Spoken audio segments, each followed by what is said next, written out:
So I've finally got the workshop how I intended to have it. So I've got the wood stove there.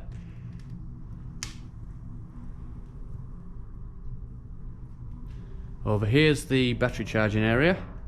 My steel welding bench, workbench.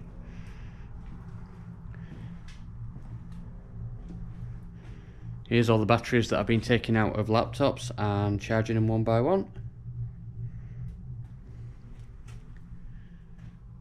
Over here's for electronics.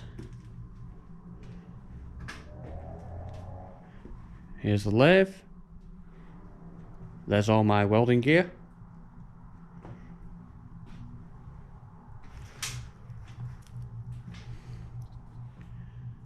And of course, Dinky's come in because it's that time of year where she's a bugger to start.